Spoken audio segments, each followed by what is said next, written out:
Hello, and welcome to another episode of Your Aligned as Fuck Life with Shalvika.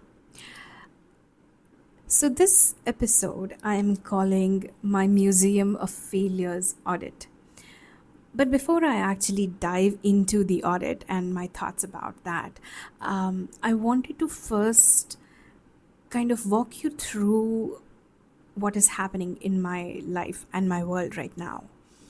So, the last 3 months or so have been a little low in terms of results, like pure business results in my business, right? Like clients haven't come in as much as I expected them to. So, obviously, if the clients don't come in, the money doesn't come in as it is expected to.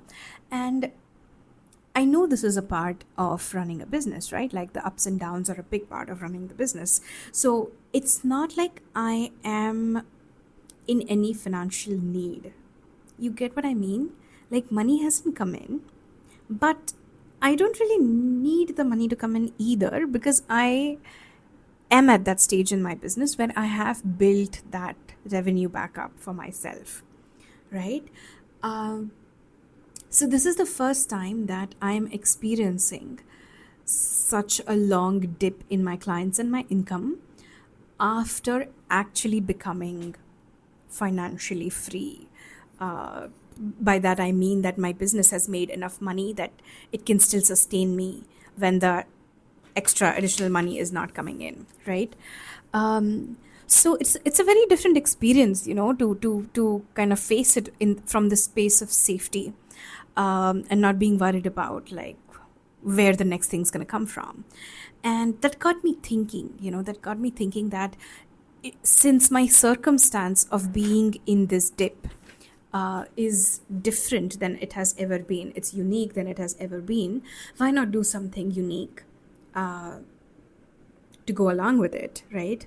So yeah, so that's what I asked myself. What is that unhinged thing? And I decided to actually embark on a public experiment in radical honesty. Okay.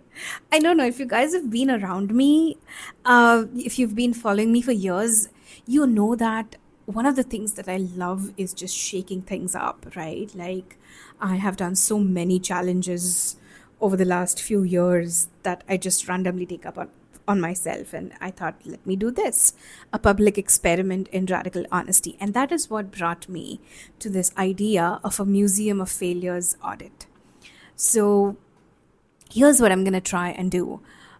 About once every month, I'm going to do an episode on Museum of Failures Audit, where I'm going to publicly go and dissect parts of my failures, parts of things that did not work for me in the past month or so, right? Um, so yeah, I'm gonna do that. And today's failure for me to go into that museum of failures is that I said I would have 30 people for the June cohort of this 3-day program that I was running called the Creative as Fuck Live, right? And I decided I'm going to get 30 people, and I didn't. I think I got, 13 or 14 signups, which is honestly not bad because this was the second cohort. So in the previous one, I had like I think 18 or 22 or something like that, right? So overall, I have had about 40 people at least, 30 people at least, sorry, who have gone through that. But anyway, I decided I'm going to have 30 people, and I did not. So here are certain things that I did so I could achieve that, right? I started this public kind of an experiment called Becoming Audacious as Fuck, where I decided that every day I'm going to take one audacious as fuck action in my business in order to get 30 people inside the Creative as Fuck Live. And I was then sharing those prompts of that day with my audience, right? And the thing with that is, I didn't really complete it. It's still going on, though. I haven't abandoned it.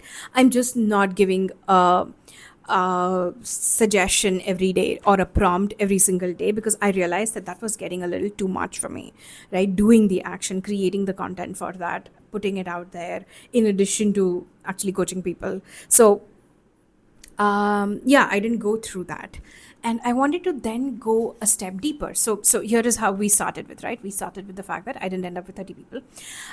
Then I said that I started the Becoming Audacious as Fuck as a part of the launch plan for getting like 30 people in, right?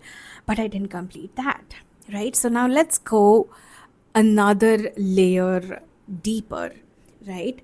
um, and what does that teach me? What does the fact that I didn't complete Becoming Audacious as Fuck teach me? Is a simple question that I asked myself. And here are some things that it taught me. Okay, the first is that I have to be completely and utterly sold on the idea. And I know this because I've been doing this for 6 years. So it's not something new to me, but I just forgot, I guess. So that's a lesson for myself. That's a part of the lessons for this Museum of Failures audit, right? um, but the thing is, in the past, whenever I have been completely sold on an idea, I have had the most successful launches. I have actually gotten the results that I decided from the get-go that I would get, right? But if I think about it, honestly, I wasn't really sold on the idea of becoming audacious as fuck. I mean, I was sold on the idea, but I realize now that I wasn't really sold on the frequency with which I decided to show up, right? The next thing that I learned is that I am doing this for myself and no one cares. Okay, and hear me out. I don't know if any of you has watched this series on Netflix called Vladimir. It's a series with Rachel Weisz, the female who was in the Mummy series. I used to love them as a kid, by the way. So anyway, back to Vladimir, and so the story is about this middle-aged writer, English writer, right? She's written a novel, and that novel was successful, and she hasn't really written anything after that. And then there is this young writer who is just starting off his career. He's just published his first book, who's also teaching at the same university as the older writer, and she kind of fancies him, but that's a whole different part. But there is one point when he asks her, why haven't you written, or something like that, and she's like, I have had the biggest writer's block ever. Like, it's been 15 years and I'm still blocked. I still have the writer's block. And he was like, and he goes like, that's bullshit. And she says, what do you mean? He's like, no one cares if you write or not. And she's like, thank you, like, to kick me down even further. And he's like, no, the point is, no one cares if you write or wrong, if you write or not, right? You do it for you, because people are not sitting around thinking about you. And I think this is something that in that moment didn't feel very powerful, but I feel now, as I'm sitting here auditing my failure, I have to remind myself that I'm doing this for myself and no one cares, right? And not no one cares in a lonely sort of way, but no one cares in the way that it's liberating, because anyway, no one cares.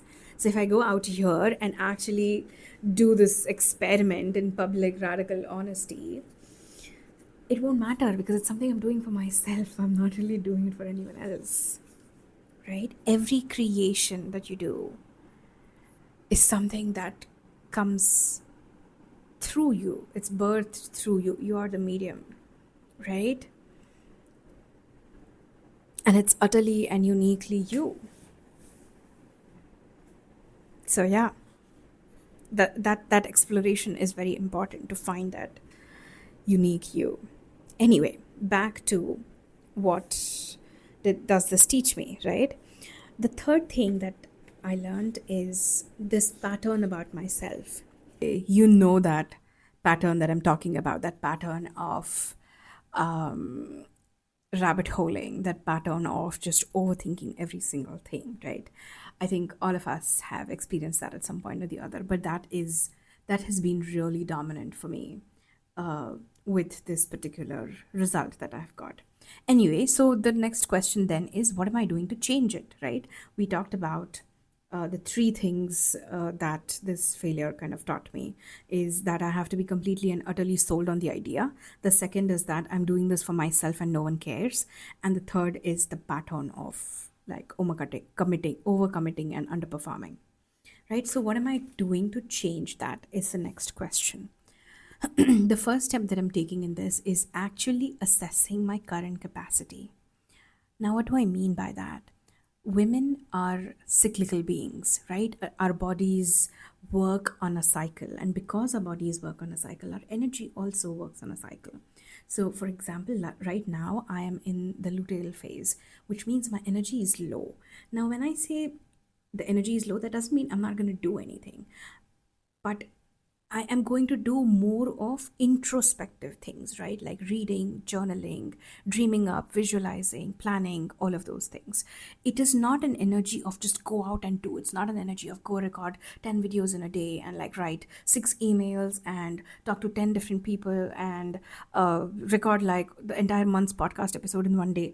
It's not that kind of an energy. It is a more subdued, introspective, slow moving kind of an energy, right? So that is my assessment of my current capacity, which means my current capacity is lesser than, say, for example, when I'm ovulating, right? Because that's when I have the maximum energy. So, for example, when I'm at my max energy, if I am spending, say, 5 hours a day doing my work, and now, say, I am at 20% of that energy, right? Like I'm 20% or 30% of that energy. So 30% is 1.5 hours, right? So I have 1.5 hours of that kind of energy to spend.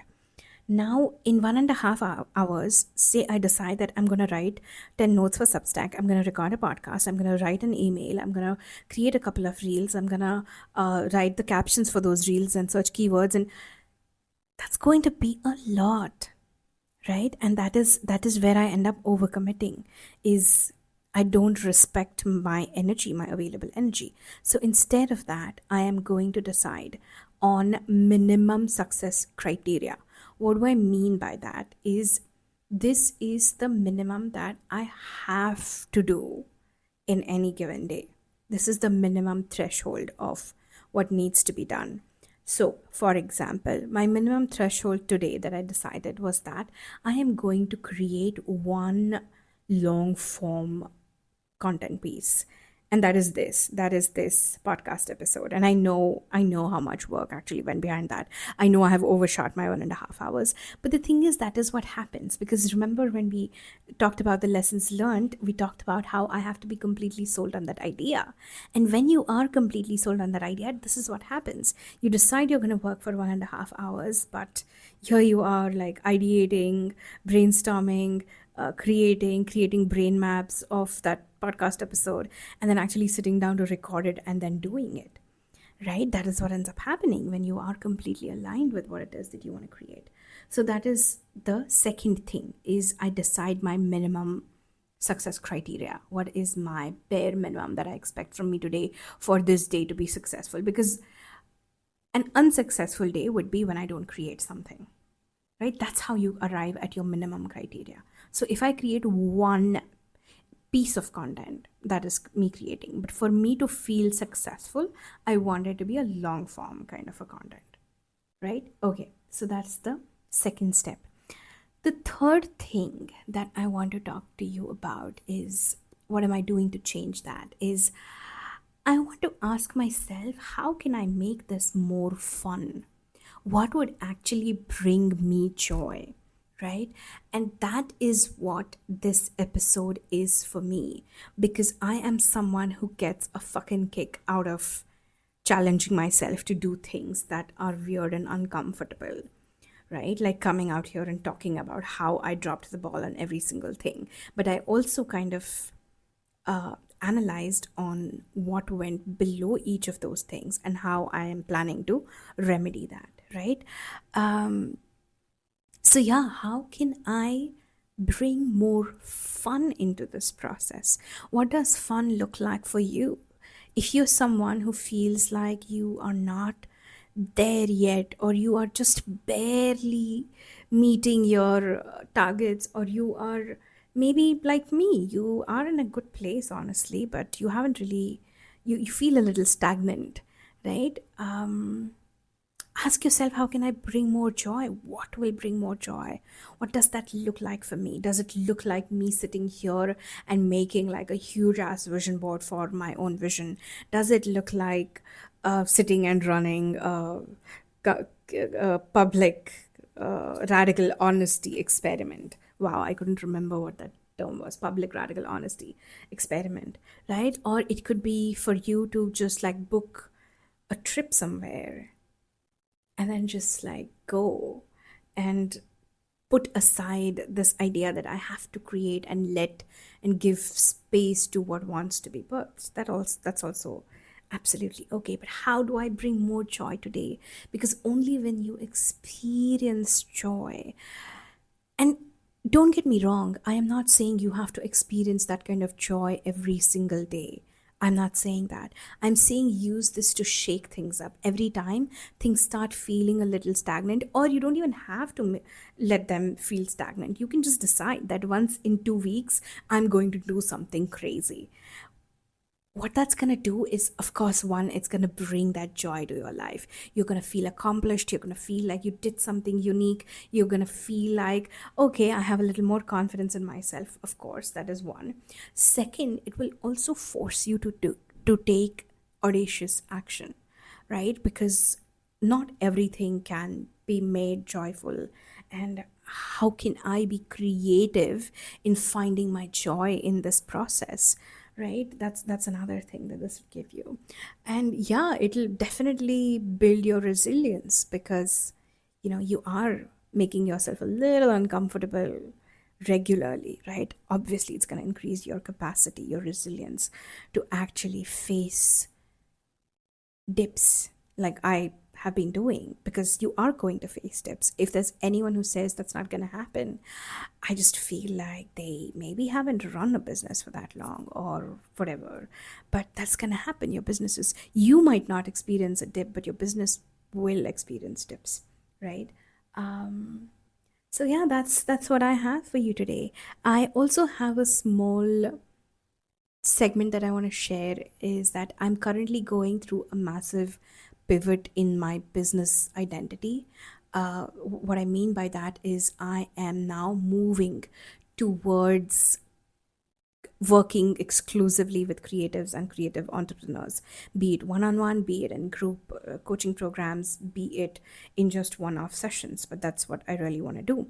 And that's where this podcast is also going to go from henceforth. So I am going to. By the time I drop an episode the next time, I will have a completely new name for this podcast, and it's gonna get a rebrand, and it's gonna be bigger and better. And I don't know about that, but yeah, we're gonna have frank conversations, and of course we're gonna do more museum of failures kind of stuff. So I hope you learned something from me, from my radical honesty experiment, where I came here and publicly actually dissected my failure. And yeah, I would love to know your thoughts on that. Reach out to me on Instagram at Shalvika P. That is SHALVIKAP.